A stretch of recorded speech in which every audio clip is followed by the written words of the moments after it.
Welcome to Our Girl Relationships. We talk about the problems people face in their day to day lives. Let's start with the video. My brother died in a car accident about a year ago and left behind two kids with his wife. Of course, the tragedy of his sudden passing was gut wrenching, and nothing in this world would be more sad than losing someone permanently, knowing that they are not walking the earth. You wouldn't ever get a chance to make up with them or tell them how much you love them. My whole family was deeply affected by my brother's death, as he was the most loved member of my family. He was 5 years older than me, and while growing up, I looked up to him as my role model. I wanted to be like him when I grew up and always copied everything he did. Eventually, I grew out of that phase and found my own personality. But respect and love for him was still the same. As for my parents, they especially loved him because it was a miracle in itself that he was alive. I've heard the story many times about how my brother was born with a hole in his heart and a twisted windpipe. He underwent an operation within 24 hours of coming into this world, and when he turned, he received another operation to fix his heart. So my parents were especially attached to him. Now that he passed away in such a sudden manner, all of us were just struck by how big a part of our life he took up. Even though he was married and had his own family, he made sure to make time for us. When the wound left by him was still fresh, we were all just helping each other to move on and survive through those days. It always amazes me how the kids were the happiest of us all, and how easily they went back to their old self. I guess that's the benefit of being a child.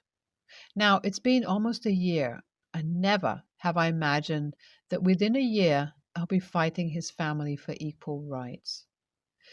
His wife, my sister in law, came to my dad a few weeks ago because she wanted to discuss the future of her kids with him. It's totally understandable now that my brother is gone. She'll be worried about managing everything. So my dad tried to reassure her at the time that everything will be fine and she doesn't have to worry about anything because we're all there to support them. But she was adamant about how there's no guarantee in life and she needs to secure it in a way that will guarantee they have a decent life even if she isn't here. Finally, when he ran out of things to say, my dad asked her what she had in mind, and she immediately replied that she was thinking it'd be a good thing if he would give 75% of his estate to her sons. My dad was shocked to hear that and told her that that's an absurd demand, as he had two sons and he's going to equally divide his estate so that both of them had a fair share of it. But my sister in law told my dad how I am not even married and I don't have any kids, even though I'm about to be 30 soon. Meanwhile, she has two sons who are growing up without a father, and she alone can only take care of so much. So it'll be more practical for my dad to name 75% of his estate over to her two sons, as it'll secure their future in case something happens to them. When words weren't enough, she started crying and talking about my brother and about how he wouldn't want his kids to starve. Unfortunately, I found out about all of this later when my dad told me. Otherwise, I would have interrupted them from doing something stupid. Of course, it's a guarantee that the kids wouldn't starve, as my brother had taken life insurance, and my sister in law works for a tech giant and earns more than $80,000 a month, as far as I know. So the kids will have more than enough funds in case of an emergency. But my dad was manipulated by the tears and her emotional talk, and when it comes to his son, he does everything that he could. So finally, she convinced him to sign over 75% of his estate to her two sons. The very next day, my dad contacted his lawyer and drafted a new will with the contents changed. I wouldn't have known about all of this if I hadn't gone over to their house yesterday night for our weekly dinner. Even my mom didn't know about all of this, and when my dad finally told us the whole story, we were both outraged. It was clear that my sister in law manipulated him into changing the contents of the will. But what was more absurd was the fact that my dad is completely agreeing with her now. He says that what she's saying makes sense, and as I'm more than capable of taking care of my own, I might not even need the rest of the 25% that I'll be getting. I wanted to shout in his ear how it's not about the 75-25% split, but about the fact that he let her tears sway his practical opinion. If this continues, he might end up being a piece of her chessboard, and both my mom and I are pretty insulted by the fact that my sister-in-law just disrespected my dad's intelligence. Now that I've found out about this whole matter, I can't even look at my sister-in-law the same way. I always respected her and thought the world of her, but this is completely different face of her personality that we're seeing, and honestly, I don't know how to react to that. I would have liked to give her the benefit of the doubt that it was just the grief or the worry for her kids, but even I'm not that delusional. It's clear what she is after, and I don't plan on sitting tight and letting this happen. I need to do something about it and get my dad to see the reason. Will that make me an a-hole? Am I being greedy here, or is it really offensive what my sister-in-law did to my dad?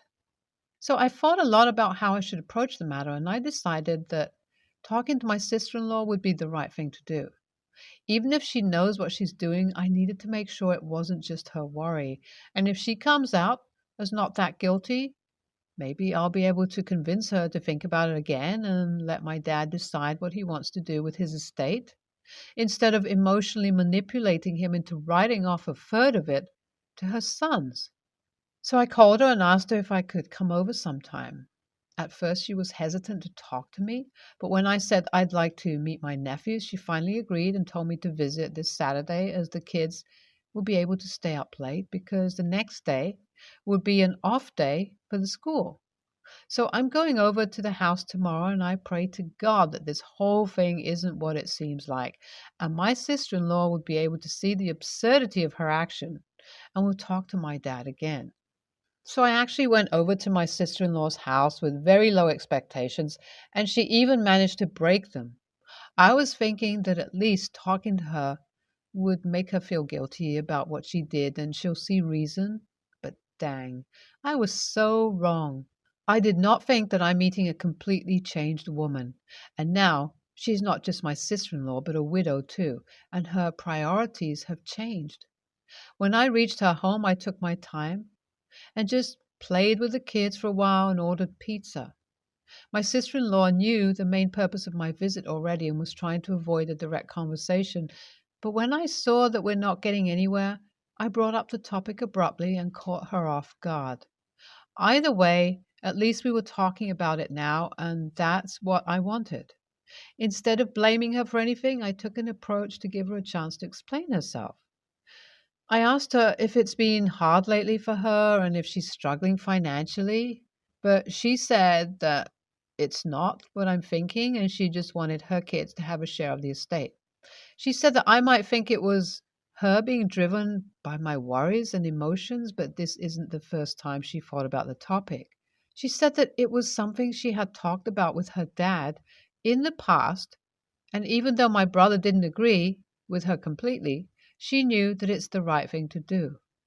She continued to talk about how, because she has two sons, a 75% part of the estate isn't an unreasonable thing to ask for, as at the end of the day, it'll be in the family only. Also, I don't have any kids or a boyfriend at the moment. I'm already 30, and even if I get married soon, there's no guarantee how many kids I'll have. So me getting a 25% part is more than generous. I didn't hear anything beyond that point. As hard as of a blow as it was, I knew one thing for sure. It's not out of love or care that she's asked my dad to change the will. She's just greedy, and there's no going back from the realization. I went over to my dad's house on Monday after my conversation with sister-in-law. I knew he needed to know about her true intentions so he could make a decision without being influenced by lies. Thankfully, I'm a pessimist, always prepared beforehand for the worst cases. Because I was smart enough to record my conversation with my sister in law the other day, and it's proof that she's just a greedy person who wouldn't have been able to pull a trick like this if my brother was still alive. When I went over to my dad and asked both my parents to sit down, as I wanted to show them something, they were both suspicious. But they sat down in the living room and I played the recording. After hearing everything on it, my dad was furious. He kept saying how he was too foolish. My mom was pissed into silence and didn't say anything about the whole matter. I stayed with them for a while and didn't ask them what they are going to do now. To be honest, I can't care less about the estate as I have more than enough money to go into retirement now and be able to live off of the royalties I've invested my money in. I just hope my dad won't ever be fooled by something like this again, and that we will know the true nature of my sister in law. NTA, you're not an a hole for trying to get your dad to change the will. As his son, you totally deserve an equal share in his estate. NTA, you're not an a hole, and the wife totally deserves to be cut off. She's just after the money, and I bet she married your brother only because he came from money. I, 29, work 2 jobs and have been for the last 3 or so years. I started dating my boyfriend, male 31, about a year and a half ago. The entire time we've been dating, he has been aware that I work 2 jobs.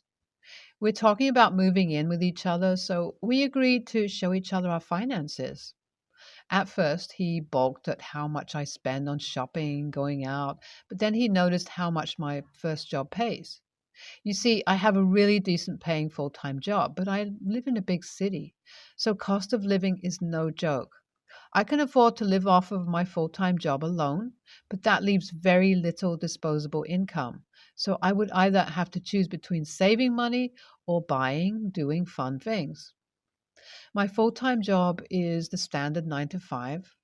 Well, technically 8 to 5:30, but Monday to Friday job. My part time job is freelance and I only work an extra 2 to 3 hours a night from home. It allows me to have a couple $100 a week extra that I can do whatever I want with. Usually, I go out during the weekends, or if I want that dress or that one pair of shoes, I can indulge myself because I'm still saving some money from my full time job. I even was able to use the money from the freelancing job to pay for a trip for our 1 year anniversary. Granted, I did continue to do some of the freelance work during the trip, but again, it was only about 2 hours a day, and I often did it while he was sleeping. So back to the problem. When he saw that I could afford to live off my full time job and that I was using my freelance job as play money, he got upset. He said he was under the impression that I couldn't afford my bills and rent without it, and he only suggested to move in with me to help supplement the cost of living. When I pointed out that it's still a good idea because we both would still save money, he said he's afraid that I'll blow the money that we'd save, since all I do is spend 100% of the money I make in my freelancing job. He thinks I should be saving the majority of it instead of using it as petty cash. I told him that if he moves in, we can discuss what would be a good amount to save from my main job. But I was keeping my freelance job because it's allowed me to have and do the things that we both benefit from. It never interfered with our time together, and it would allow us to do fun activities during the weekend. He thinks I mislead him because I don't need the second job, and I'm bad with money because I use it as my spending money, and he is now second guessing our relationship. I had no reason to tell him where the extra money I made went to, and it never seemed to bother him before when I was taking him out to dinner and on a nice trip. I also think I'm great with money. I'm prioritizing my bills and sacrificing just a little of my free time so I can enjoy the rest of my free time. So, am I the a hole? NTA sounds like maybe not someone you want to be with long term. If he is second guessing your relationship over this, also, it doesn't sound like you are bad with money. You sounds pretty smart to capitalize on a skill you can do freelance work with. Maybe he's jealous or feeling insecure by the money you make. NTA, this is weird because it actually shows you're good with money. You are aware of your spending habit and desires, but also recognize the importance of saving and having funds for emergencies. So rather than deprive yourself of fun or savings, you do a little extra work to have a little extra spending money and saving money. It's so funny to me that he's afraid you blow all your savings because all you do is spend 100% of the money you make in your freelancing job. But that's why you have the job. You literally specifically planned to spend the money from your extra job because that was the point of the extra job. LOL. I'm a 32-year-old male. My wife, Savannah, is 25. Her brother, Luca, 28, male.